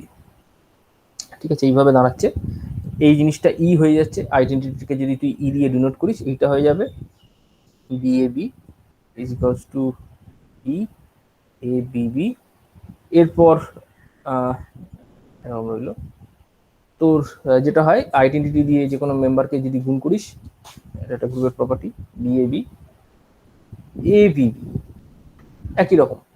কি প্রপার্টি ইউজ করছিস, প্রত্যেকটা লাইনে প্রত্যেকটা জায়গায় তোকে মেনশন করতে হবে, প্রত্যেকটা জায়গায়, মানে কোনো লাইন ছাড়লে চলবে না যে। এবং ওই প্রত্যেকটা লাইন ওই গ্রুপের যে চারটে প্রপার্টি আছে, চারটে প্রপার্টির তুই কোনো না কোনোটাকেই তোকে ইউজ করেই করতে হবে, তাছাড়া কোনো কিছু ওই নেই। তো সেইগুলো কোনটা কি ইউজ করছিস, প্রত্যেকটা প্রপার্টি তোকে লিখতে হবে, নামটা লিখতে হবে, ক্লোজার, অ্যাসোসিয়েটিভিটি, আইডেন্টিটি, ইনভার্স কি ইউজ করছিস। তো যাই হোক, এই লাইনটা অব্দি এলি, এই লাইনটা অব্দি আসার পর একই রকম প্রসেস উল্টো দিকে করতে হবে। খেয়াল করে দেখ, লাস্টে দুদিকে এই বি রয়েছে, বিটাকে যদি রিমুভ করে দিই তাহলে কি করে রিমুভ করব, ওই একই রকম বি, হ্যাঁ, ওদিকে একটা বি ইনভার্স দিয়ে মাল্টিপ্লাই করব, যেটাকে রাইট মাল্টিপ্লিকেশনের কথা বললাম, এবং একই রকম প্রসেস অ্যাসোসিয়েটিভিটিকে কাজে লাগাবো এই বিটার সাথে, ব্র্যাকেটিংটা এইখানটা করে দেবো, করে দিলেই বি ইনভার্স আইডেন্টিটি হয়ে যাবে। তারপর আইডেন্টিটিটা এর সাথে মাল্টিপ্লাই হবে, মাল্টিপ্লাই হওয়ার পর আইডেন্টিটির প্রপার্টি অনুযায়ী ওটা আলটিমেটলি বি এ হবে, আর এদিকটা এ বি হয়ে থাকবে। খেয়াল করে দেখ, তাই হবে। এবং আমি যে লাইনগুলো স্টেপ জাম্প করলাম, একটাও তোরা করতে পারবি না, তোদেরকে প্রত্যেকটা লাইনই করতে হবে। তো আলটিমেটলি আমরা এইটা পেলাম, এবং এটাই আমাদের উদ্দেশ্য ছিল, B A is equals to A B. এটা হচ্ছে আমাদের কমিউটেটিভ বা অ্যাবেলিয়ান প্রপার্টি, এটাই হচ্ছে আমাদের চাওয়া ছিল, যে A B equals to B A যদি আমরা দেখাতে পারি গ্রুপের মধ্যে, তাহলে সেই গ্রুপটা অ্যাবিলিয়ান হয়ে যায়। দেখ আমরা এই অপারেশনটাকেই সিম্পলিফাই করে ultimately B is equals to A B তে নিয়ে চলে এলাম। সুতরাং এবং কি করেছি তার জন্য, একবার করেছি এ ইনভার্স দিয়ে তোর লেফট মাল্টিপ্লাই, আরেকবার করেছি বি ইনভার্স দিয়ে রাইট মাল্টিপ্লিকেশন। এই দুইবার দুটো অপারেশন করেছি এবং দুটো অপারেশনকে আমরা সিম্পলিফিকেশন করেছি। এবার ব্যাপারটা তোদের কাছে যদি ইজি হয়ে যায়, মানে ব্যাপারটা অঙ্ক ডিফারেন্ট করতে করতে তোদের কাছে যদি একটা জায়গায় ইজি হয়ে যায়, তখন এই একই লাইনে সবসময় আমরা অনেক সময় এদিকে এ ইনভার্স দিয়ে মাল্টিপ্লাই করে দিলাম তোর লেফটে, আর ওদিকে বি ইনভার্স দিয়ে করে দিলাম, একই সাথে করে দিই, ঠিক আছে। কিন্তু জেনারেলি প্রথম দিকে এগুলো চাইবি না, মানে পরীক্ষায় যদি 4-5 নম্বর থাকে করবি না, একটা একটা করে করবি এবং প্রত্যেকটা লাইনে যুক্তি দিবি, সেটাই ওরা ডিমান্ড করে আর কি। তো এই হলো আমাদের প্রমাণ, খুবই সিম্পল প্রমাণ। এটার আবার আর একটা বোধহয় প্রমাণ আছে, যে সেটা বলে দেয় যে প্রমাণ করো একটা গ্রুপে যদি এরকম দিয়ে দেয় বোধহয় A B whole to the power N হবে, এটা হবে হলে মানে অ্যাবিলিয়ান হলে এইটা হবে, সহজ কথায় প্রুফ ইন অ্যান অ্যাবিলিয়ান গ্রুপ। একটা অ্যাবিলিয়ান গ্রুপ যদি তোদেরকে দিয়ে দেয়, সেই অ্যাবিলিয়ান গ্রুপে প্রমাণ করো, প্রুফ দ্যাট, এটা অন্য কোথাও একটা পেয়েছিলাম, তো এইটা হবে, তোদেরকে প্রমাণ করতে হবে। কিন্তু গ্রুপটা তোদেরকে অ্যাবিলিয়ান অলরেডি দিয়ে দিয়েছে, তোদেরকে এইটা প্রমাণ করতে হবে।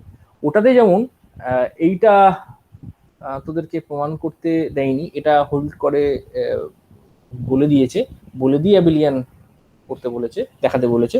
এটা একটু অন্যরকম, এটা উল্টো। এটা অ্যাবিলিয়ান দেওয়া রয়েছে, অ্যাবিলিয়ান দেওয়া থাকা মানে A B is equals to B A, এটা for all A B belongs to G, এটা আমার কাছে জানা, আমাকে এটা প্রমাণ করতে হবে। এটা একটা এনটা অবশ্যই একটা ইন্টিজার, এনটা ইন্টিজার ছাড়া কিছু নয়। তো এই জিনিসটা তোদেরকে যদি প্রমাণ করতে দেয়, তাহলে তোরা কিভাবে করবি?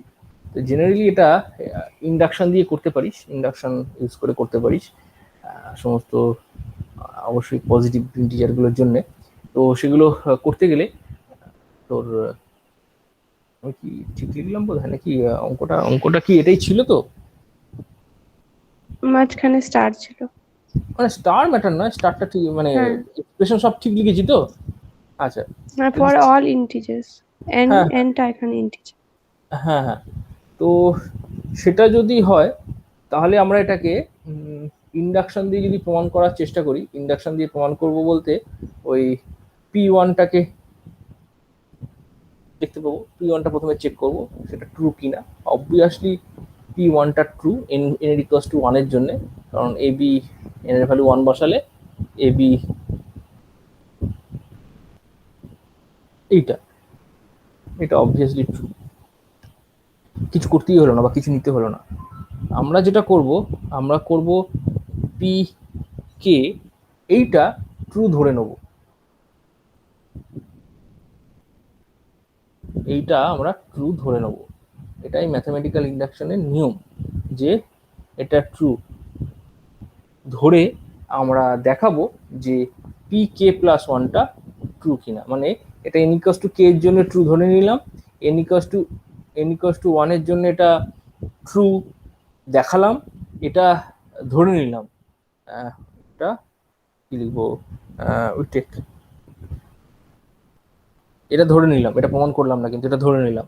ধরে নিয়ে আমি এইটা ট্রু, ইজ ইট ট্রু, এটা দেখাবো। এটা ট্রু হওয়া মানে কি, এটা ট্রু হওয়া মানে হচ্ছে এইটা আমাদেরকে দেখাতে হবে, a to the power k plus 1 b to the power k plus 1। তো এইটা হচ্ছে কিনা আমরা দেখাবো। বেসিক্যালি কি করে দেখাবো তাহলে, এটা হচ্ছে কিনা, তো এইটাই, তার জন্য তোকে এই জিনিসটাকে তোকে ইউজ করতে হবে। ভালো কথা, কিভাবে ইউজ করব? আচ্ছা, তাহলে আমি এইটা নিলাম, এটা আমি তোকে দেখাবো, জাস্ট কি দেখাবো তোদেরকে দেখিয়ে রাখলাম। আমি শুরু করতে পারি এই লাইন থেকে, এই লাইন থেকেই আমরা শুরু করতে পারি, বা এই লাইনটা এটা থেকেও শুরু করতে পারি, মানে আলটিমেটলি এইটা ইজ ইকুয়ালস টু এটা দেখাবো। সুতরাং আমি এই জায়গাটা থেকে শুরু করলাম, তার মানে আমার A B whole to the power K plus 1 আছে, তো সেটা আমরা জানি এটা হচ্ছে basically A to the AB to the power K আর এবি। এটা নিয়ে কোনো ডাউট নেই, কারণ পাওয়ারে কে প্লাস ওয়ান আছে মানে আমি কে অংশটা একসাথে লিখলাম, বাকি অংশটা একসাথে লিখলাম। এবার এই যে অংশটা AB whole to the power K, এটার জন্য এটা this is equals to A to the power K into B to the power K, এটা অলরেডি ট্রু ধরা রয়েছে, সুতরাং সেটা এখানে প্লেস করলাম A to the power K into B to the power K. Place করার পর বাকি অংশটা এইভাবে লিখলাম। এবার আর কিছুই করার নেই, অ্যাবেলিয়ান প্রপার্টিটাকে ইউজ করো আর অ্যাসোসিয়েটিভিটি প্রপার্টি ইউজ করো, আর কিচ্ছু নেই। এইটা দাঁড়ালো আমি এই অংশ দুটোর মধ্যে associative property, general associativity property, সেটাকে ইউজ করলাম। এবার এই অংশটা যেটা, এই অংশটার মধ্যে আমরা অ্যাবেলিয়ান, গ্রুপটা যেহেতু অ্যাবেলিয়ান, তাহলে আমরা কি করতে পারি, B to the power K into A is equals to A into B to the power K, এই জিনিসটা ইউজ করতে পারি, আর বাদ বাকি পড়ে রইল এটা। তো এবার আবার সেই অ্যাসোসিয়েটিভিটি নিয়ে এই দুটো অংশের মধ্যে আর এই দুটো অংশের মধ্যে পরের লাইন অ্যাসোসিয়েটিভিটি নিয়ে দুটো লাইন করার পর আলটিমেটলি এটা a to the power K plus one into B to the power K plus one, এটা দাঁড়িয়ে যাবে। সুতরাং আমরা এই লাইন থেকে এই লাইন যখন এলাম, এইখানে ওই অ্যাবেলিয়ান প্রপার্টিটাকে ইউজ করলাম। অ্যাবেলিয়ান প্রপার্টি গ্রুপের মধ্যে কি বলেছিল না, এ ইন্টু বি, এ বারবার এবি দিয়ে লিখলে তোরা মনে হচ্ছে যেন আমি এই এবি ইউজ করছি। সুতরাং গ্রুপের যখন অ্যাবেলিয়ান প্রপার্টিটাকে ইন জেনারেল বলবো, এখানে যেহেতু এবি বলে দিয়েছে, আমরা এক্স ওয়াই দিয়ে ভাবছি যে এক্স আর Y is equals to Y into X for all X Y belongs to ওই গ্রুপ জি। তাহলে সেটা যদি হবে, তাহলে আমি এক্সটার বদলে যদি B to the power K এই এলিমেন্টটা নিই, আর ওয়াই এর বদলে যদি এ এলিমেন্টটা নিই, তার মানে b to the power K into A is equals to A into B to the power k হবে।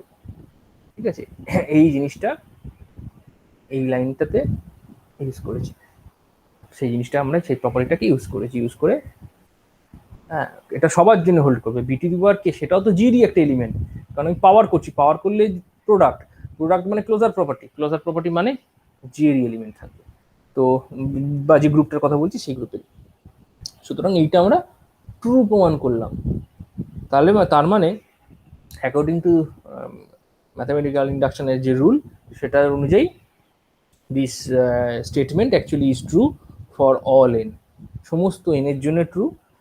তো সুতরাং এটা তোদের ক্ষেত্রে এটা যেটা দিয়েছিল বেসিক্যালি আর কিছুই না, তোদের এনটাকে খেয়াল করে দেখ, লেখা আছে ইন্টিজার।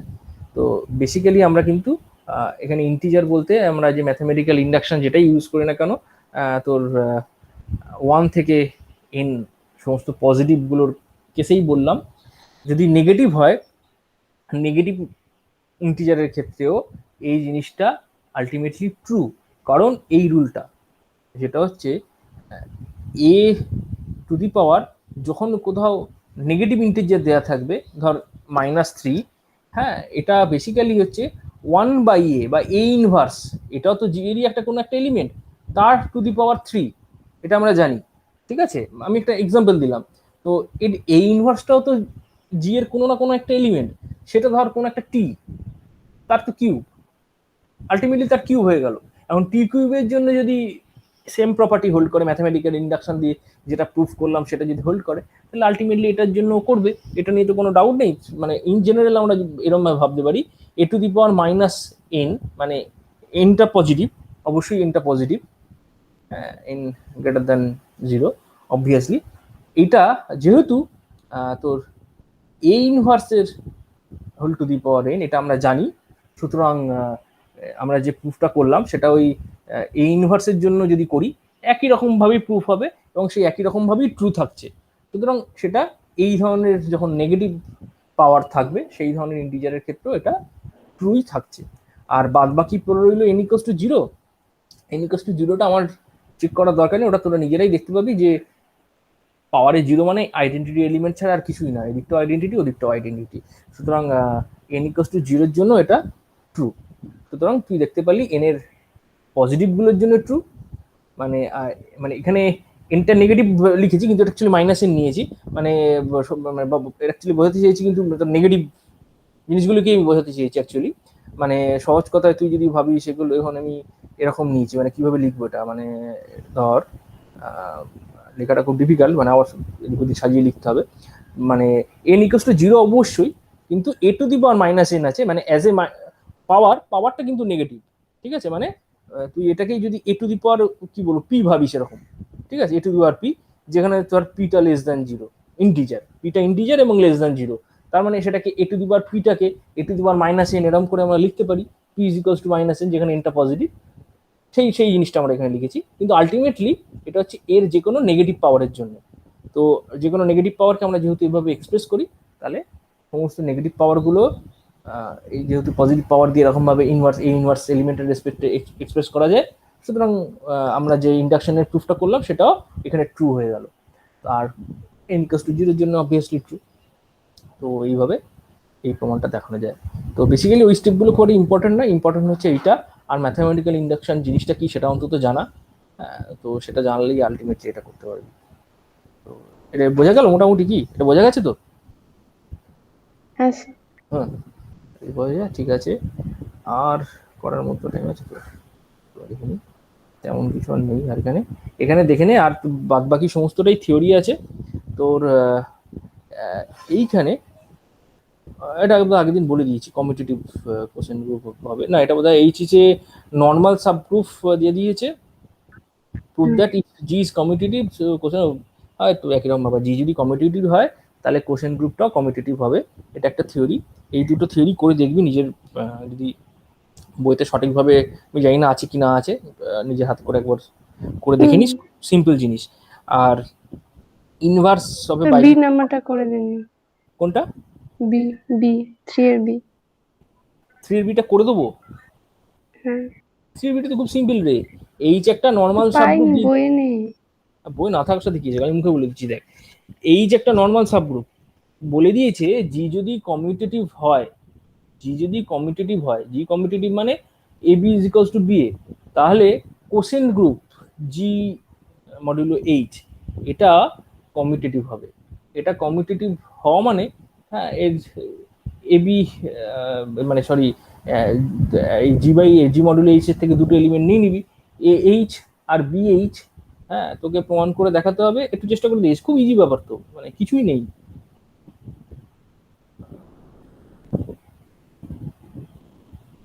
এটা তোকে দেখাতে হবে জি বাই এইচ এর থেকে তোরা দুটো এলিমেন্ট চয়েস করছিস, একটা হচ্ছে এইচ আর একটা হচ্ছে বিএইচ। এই দুটো এলিমেন্ট যদি তুই চয়েস করিস তাহলে তুই দেখাতে পারবি যে এইচ বিএইচ এইটা হবে। এটা ছাড়া আর কিছু নেই। তুই কটা লাইন লিখবি, আর তো কিছু লেখার নেই। এটা ভুলে যা, দেখাতে বলেছে কি এইচ আর বিএইচ এর মাল্টিপ্লিকেশন তোর কিভাবে ডিফাইন করে, এইভাবে ডিফাইন করে মডিউলো, এই তোর মডিউল বলছি কোশ্চেন গ্রুপের মধ্যে, কোশ্চেন গ্রুপের মধ্যে মাল্টিপ্লিকেশন তো এইভাবে ডিফাইন, এইচ আর বিএইচ মানে হচ্ছে বিএইচ, তো পড়েছিস মাল্টিপ্লিকেশন এভাবে ডিফাইন করেছি, আর এবি মানে তো বিএ। আবার গ্রুপ এদিকে খুলে দে না, মানে কোশ্চেন রুলে এটা দিয়ে আবার উল্টে দেয় না, এটাই তো বিএইচ ইন্টু এইচ হয়ে গেল, আর তো কিছু করার নেই। হ্যাঁ, দু লাইনের প্রুফ, কিছু নেই। আচ্ছা, ওটাকে একটু লিখে টিকে একটু বাড়াতে হবে, হ্যাঁ, ঠিক মতন করে। তো এই হলো ব্যাপার। আর 3-এরটা হচ্ছে প্রমাণ করতে বলেছে, এইটা খুব গুরুত্বপূর্ণ প্রমাণ। এই তোর বাইজেক্টিভ ম্যাপিং যদি দিয়ে দেয় বা বাইজেক্টিভ ফাংশন দিয়ে দেয়, সেই বাইজেক্টিভ ফাংশনের ইনভার্সটাও একটা বাইজেক্টিভ ফাংশন হবে। এটা খুবই গুরুত্বপূর্ণ প্রমাণ, এই প্রমাণটা অবশ্যই করবি। হ্যাঁ, ওরা একদম ফুল প্রমাণটাই দিচ্ছে, মানে বাইজেক্টিভ হলে একদম বাইজেক্টিভ হবে। ওরা অনেক সময় ইনভার্স দিয়েও দেয়, হ্যাঁ, ইনভার্স বেড করতে দেয় অনেক সময়, তখন ওইগুলো ক্লেম করে নিয়ে করতে হয়। আমরা ওই থিওরিটাই এখানে ডিরেক্ট দিয়ে গিয়েছে আর কি। তো মানে যখন দেখবি অনেক সময় একটা ফাংশন দিয়ে দিল, ইনভার্স বের করতে বললো, ইনভার্স ফাংশনের এক্সিস্টেন্সের প্রথম শর্তই হলো, মেন শর্তই হলো ফাংশনটাকে বাইজেক্টিভ হতে হবে, নাহলে ইনভার্স ফাংশন এক্সিস্ট করে না। তো দিয়ে তোদেরকে হয়তো ইনভার্স ফাংশনটা বের করতে দিল, এরকম অঙ্ক এবছর আসার সম্ভাবনা বেশি। তো তখনই তোকে ফাংশনটা যে বাইজেক্টিভ হচ্ছে, যে মেন ফাংশনটা দেওয়া রয়েছে, সেটা তোকে ক্লেম করতে হবে কোনো না কোনো ওয়েতে। মানে তোকে একটা এক্সাম্পল দিয়ে দিল এটা, তখন সেই এক্সাম্পলটা থেকে দিয়ে ক্লেম করে তার ইনভার্স ফাংশনটা তাহলে কিরকম দেখতে হচ্ছে সেটা ওটার থেকে ডিডিউস করতে হবে। তো এই ধরনের অঙ্ক তাহলে এবারে পরীক্ষা আসার সম্ভাবনা বেশি। আচ্ছা, তাহলে এই থিওরিটা তোরা নিজেরা প্র্যাকটিস করবি, এতে নিশ্চিতভাবে বইতে পাবি বাইজেক্টিভ ফাংশনের ইনভার্স বাইজেক্টিভ হবে, না পেলে জানাস। আর এরপরে যেটা, পেয়েছি। হ্যাঁ, এবার দুয়েরটা যেটা আছে, দুয়েরটা এটা নিজেরা করবি, এটা আমি তোদের জন্য ছাড়বো, এটা আমি করব না। চেষ্টা করে দেখবি যে রো যদি একটা ফাংশন, এই সরি রিলেশন দিয়ে দেয় যেটা কিনা রিফ্লেক্সিভ আর ট্রানজিটিভ, সিমেট্রিক নয়, কিন্তু সিমেট্রিক বলিনি, তাহলে প্রমাণ করতে দিয়েছে এই রো আর রো এর ইনভার্স, এই দুজনের যে ইন্টারসেকশন নিয়ে একটা নতুন রিলেশন তৈরি করেছে ওরা, সেই যে রিলেশনটা, সেই রিলেশনটা একটা ইকুইভ্যালেন্স হবে, মানে রিফ্লেক্সিভ, সিমেট্রিক, ট্রানজিটিভ, তিনটেই হবে তার মধ্যে। ঠিক আছে, রো আর রো ইনভার্সের ইন্টার রো, রো মানে একটা রিলেশন আর কিছু না, রিলেশন মানে এ ক্রস বির একটা সাবসেট আর কিচ্ছু নয়। Similarly rho inverse, rho inverse মানে হচ্ছে রো এর এলিমেন্টগুলোকে ঘুরিয়ে লিখতে হবে, রো এর মধ্যে এক্স ওয়াই থাকলে ওখানে ওয়াই এক্স থাকবে, এই তো হচ্ছে ব্যাপার। তাহলে এই দুটোকে ইন্টারসেকশন করলে, এটা একটু ভাবনা চিন্তা করে দেখ, এই দুটোকে ইন্টারসেকশন করে যদি নতুন একটা রিলেশন তৈরি করি, সেই রিলেশনটা কিন্তু একটা ইকুইভ্যালেন্স রিলেশন হবে। তো এটা আমি তোদের উপর ছাড়লাম, খুবই ইজি ব্যাপার, তাই জন্য 3 নম্বর হয়েছে। আর কেন সিমেট্রিকটা দেয়নি, তার কারণ হচ্ছে এই ধরনের ডেফিনিশন অটোমেটিক অটো সিমেট্রিক হয়ে যায়, আর বাদ বাকি দুটোই মানে রো আর রো ইনভার্সের প্রপার্টি থেকে ফলো করে যায়, রিফ্লেক্সিভ আর ট্রানজিটিভ। যাই হোক, করে দেখিস। আর বিট যেটা, এটা বোধহয় সবচেয়ে সহজ অঙ্ক এই কোশ্চেনের, যে দুটো ফাংশন দিয়ে দিয়েছে, কম্পোজিশন ফাংশনগুলো বের করে দেখতে হবে, এবং সমান হচ্ছে কিনা এই দুটো কম্পোজিশন সেটা তোকে দেখতে হবে। এটা আমার বলার কিছু নেই, এটা তোরা নিজেরা করতে পারবি। আচ্ছা, আর এইগুলো মোটামুটি বলে দিয়েছি, আর বলে দিয়েছি। আচ্ছা, প্রথম দুটো অঙ্ক বলিনি, প্রথম দুটো অঙ্ক তোরা নিজেরা করবি, এটা করে আমাদেরকে জানাবি। এই অঙ্কটা, যে প্রমাণ করতে বলেছে F is invertible when defined by, আচ্ছা এই দেখ প্রমাণ করতে বলেছে এফ ইজ ইনভার্টেবল, ইনভার্টেবল মানে ইনভার্স এক্সিস্ট করছে, এবং ফাংশনটা ডিফাইন করে দিয়েছে এইটা, তার মানে তোদেরকে বাইজেক্টিভ প্রমাণ করতে হবে ফাংশনটা। ঠিক আছে, যে এফ ফাংশনটা bijective function, f is a function from R to R, একটা সিম্পল লিনিয়ার ফাংশন দিয়েছে 3x + 1, তো অবভিয়াসলি ওটা সবসময় মানে এরকম লিনিয়ার ফাংশন দিলে চোখ বুঝে বলে দেওয়া যায় এগুলো বাইজেক্টিভ হবে, তাও 1 to 1 1 2 দুটোই প্রমাণ করতে হবে, করে দেখাতে হবে, খুব সিম্পল, এক নম্বর করে নিশ্চিতভাবে রয়েছে। তো এটা গেল। আর তারপরে যেটা রয়েছে সেটা এই ধরনের অঙ্ক আমি তোদেরকে করিয়েছি, ওই একটা রিলেশন দিয়ে দিয়েছে, প্রমাণ করতে বলেছি ইকুইভ্যালেন্স রিলেশন, এই ধরনের অঙ্ক তোদেরকে করিয়েছি। X is related to y if and only if x minus y is an even integer, even হবে, কারণ এটা বোধহয় আগের দিন মুখেও বলে দিলাম বোধহয়, x is rho related to x because x minus x zero, জিরোটাকে ইভেন ইন্টিজার আমরা ধরি, তার মানে রিফ্লেক্সিভ হলো। সিমেট্রিকটা কিরকম, x is rho related to y হলে তোর x minus y even integer, তাহলে ওয়াই মাইনাস এক্সটাও ইভেন ইন্টিজার হবে, তার মানে y is rho related to x হয়ে যাবে। আর তোর ট্রানজিটিভ ভাবে যখন দেখবি, এক্স রো ওয়াই আর ওয়াই রো এক্স নিলে, এক্স মাইনাস ওয়াই একটা ইভেন ইন্টিজার, ওয়াই মাইনাস তোর জেড যদি নিস সেটা একটা ইভেন ইন্টিজার, দুটো ইভেন ইন্টিজারকে যোগ করলেও ইভেন ইন্টিজার হয়, তার মানে ultimately x is rho related to z বা z is rho related to x, যেটা খুশি, তো সেটাই হচ্ছে তোর ট্রানজিটিভ। তো এইভাবে তুই তিনটে প্রপার্টি 2 লাইন করে লিখতে হবে, লিখলেই হয়ে যাবে। তো এটা হচ্ছে ইকুইভ্যালেন্স রিলেশন। তো এটাই মোটামুটি প্রমাণ, বাকিগুলো আর বোধহয় সব করে দিয়েছি। এইটা তোরা তো একটু বোধহয় করে লিখতে বলেছিলাম, যে এটা আইডিয়াল কিভাবে হচ্ছে, আইডিয়ালের ডেফিনেশন খুব সিম্পল, করে দেখবি। আর কি হচ্ছে, so that the ring of matrices contains divisors of zero and does not contain identity, তার মানে এর মধ্যে এটা দেখিয়ে দিয়েছি, এটা করে দিয়েছিলাম। সুতরাং মোটামুটি তোদের এই পেপারটা যা আছে, দু একটা যেটা বাকি রইলো সেটা তোরা নিজেরা করবি। ও এইটা তো বলেই দিলাম, বলিনি হয়তো মুখে, কিন্তু এটা তোদের থিওরি, অঙ্ক ওটা প্রমাণ করিয়ে দিয়েছি।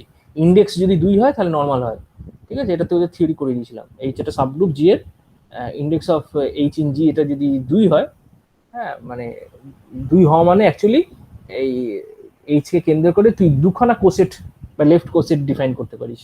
তো সেই ছবি টবি এঁকে বুঝিয়ে দিলাম, একটা এইচ হবে যদি নিস, আর একটা নিজে এইচ হয়ে যাবে বেসিক্যালি, আর একটা জি মাইনাস এইচ হয়ে যাবে, সেই যে প্রমাণটা অনেকবার করলাম ওই জিনিসটাই, ইন্ডেক্স 2 হলে নর্মাল হয়ে যাবে, মানে তখন তুই লেফট দিক দিয়েও যদি লেফট কোসেট গুলোকে যদি ধরিস সেইগুলো যা হবে, রাইট কোসেট যদি ধরিস একই সেমই থাকবে, সুতরাং আলটিমেটলি এটা নর্মাল হয়ে যাবে।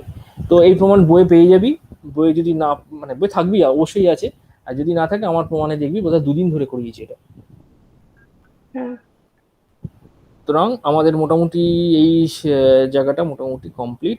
আর এটা থিওরি, এটা বই পেয়েছিস তো, field is an integral domain, এটা এটা বইতে, দেখিনি, দেখতে হ্যাঁ হবে। এটা রয়েছে দেখবি, field is an integral domain, এটা বইতে আছে।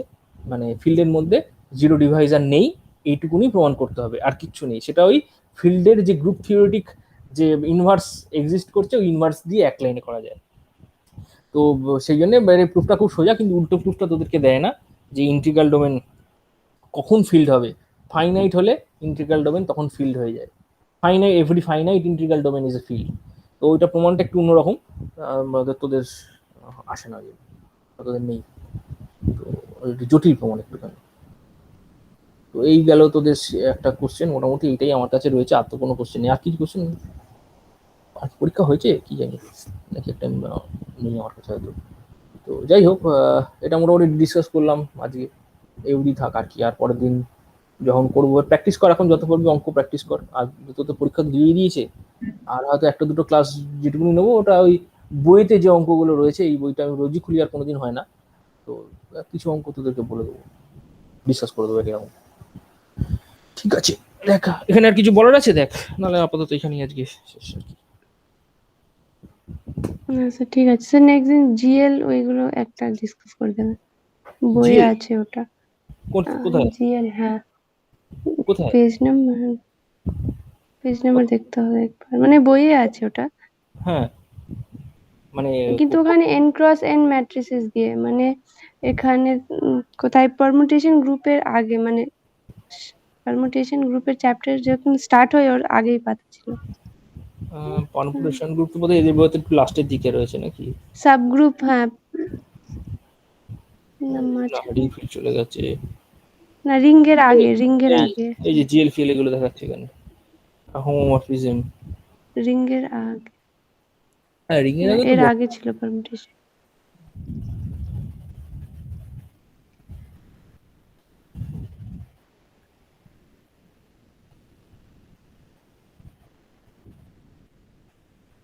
এই যে এখানে কোথাও কোনটা? না এটার আগে, এই চ্যাপ্টারের আগে, মানে এই চ্যাপ্টার নেই, মানে এই চ্যাপ্টার, এটা তো অরবিট ফরবিট হোমস এখানে পারমুটেশন এখানে রয়েছে তো। না না এই চ্যাপ্টার স্টার্ট হওয়ার আগে, ও স্টার্ট হওয়ার আগে, মানে সাবসেটের লাস্ট ছিল, সার্কেল গ্রুপের ওখানে, হ্যাঁ এখানে সাবসেটের নিচে যান, নিচে লাস্ট পেজে থাকবে কোশ্চেন।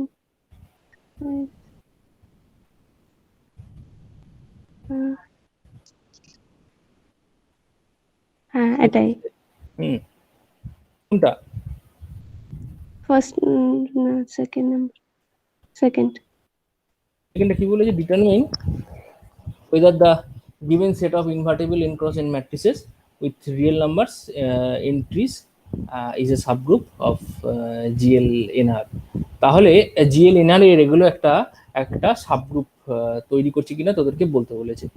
তো তাহলে প্রথমটা যেটা দিয়েছে, তাহলে n cross n matrices with determinant 2, আর একটা দিয়েছে n cross n matrices with non zero on the diagonal.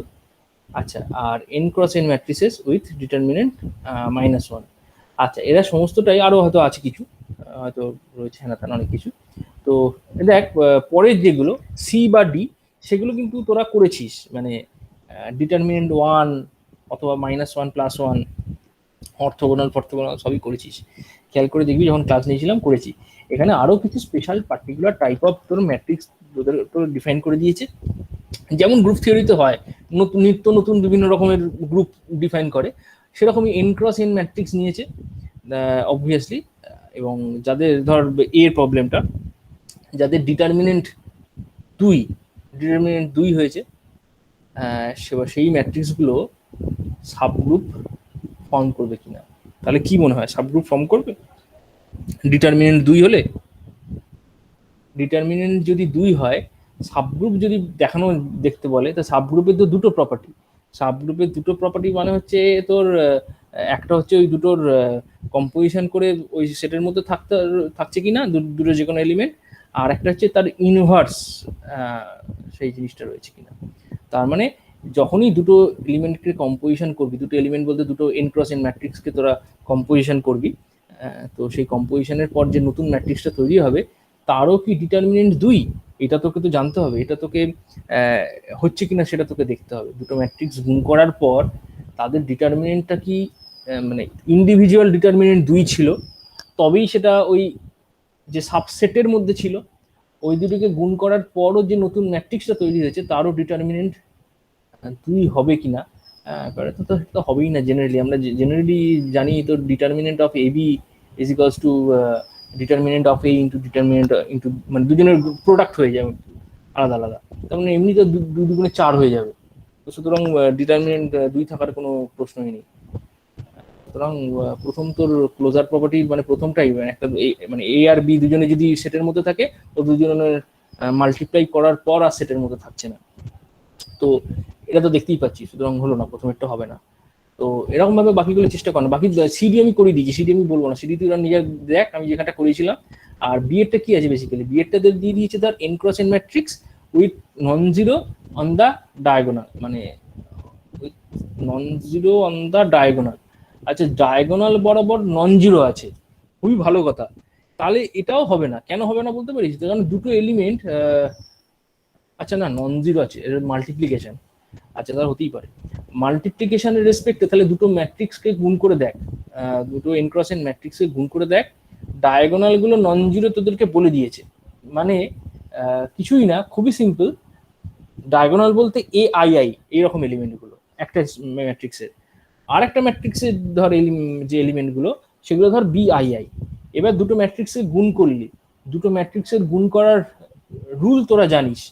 Rule যেটা অনুযায়ী মানে দুটো ম্যাট্রিক্সের গুণ করে যখন আরেকটা ম্যাট্রিক্স হয়, তখন সেই ম্যাট্রিক্সের ডায়াগোনাল এলিমেন্ট গুলো যে দুটো ম্যাট্রিক্স থেকে গুণ করে এসছে, ওই দুটো ওই ম্যাট্রিক্সের ডায়াগোনাল এলিমেন্ট গুলোর যে সাথে যে রিলেশন, সেটা কি দাঁড়াচ্ছে দেখ।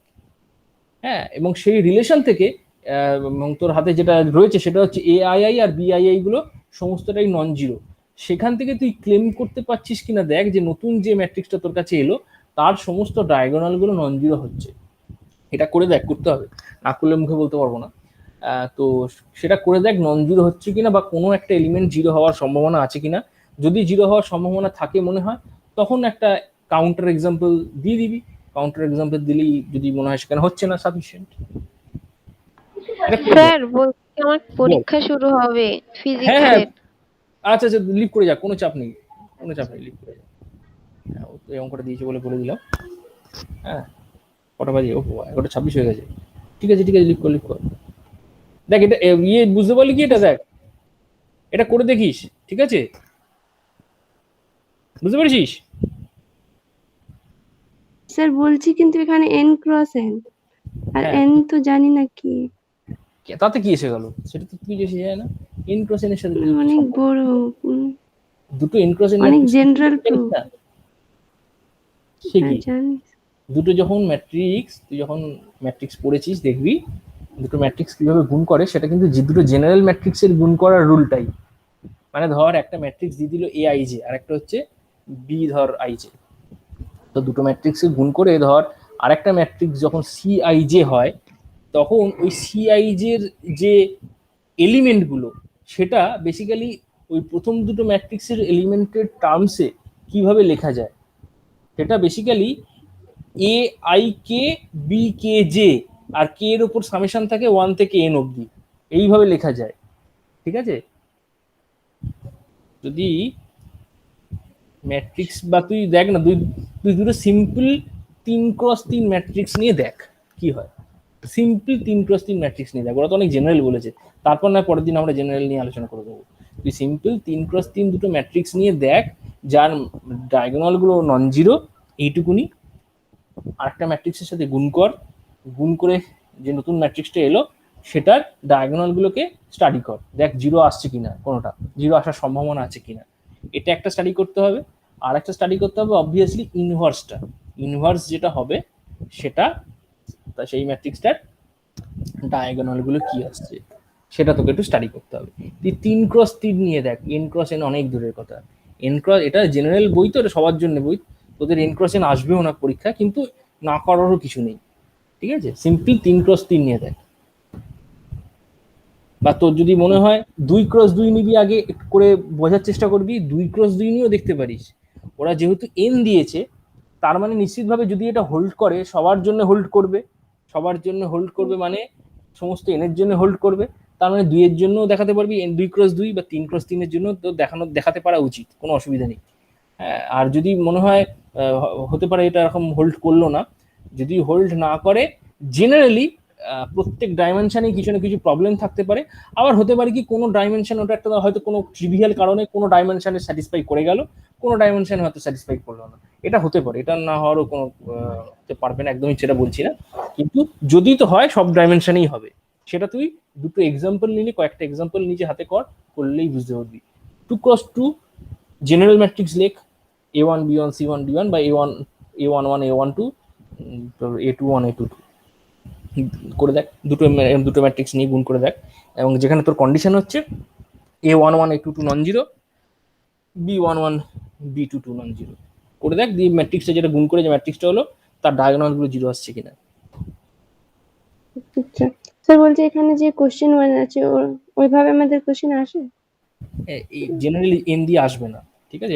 এটুকুনি অন্তত তুই গ্যারান্টি দিতে পারি, জেনারেলি এন দিয়ে আসে না, এটা অন্য মানে তোদের স্ট্যান্ডার্ডের মানে হয়তো পুরোপুরি নয়, তো তোদের জেনারেলি 3x3 মোটামুটি ওই দিয়ে আসে, খুব একটা জেনারেল কিছু আসে না। আর এখানে তোর ওই মরফিজম গুলো নেই, হোমোমরফিজম আইসোমরফিজম এগুলো নেই, ওটা একটা খুব মস্ত বড় ইম্পর্টেন্ট জিনিস, কিন্তু তোদের অত আর দেয়নি।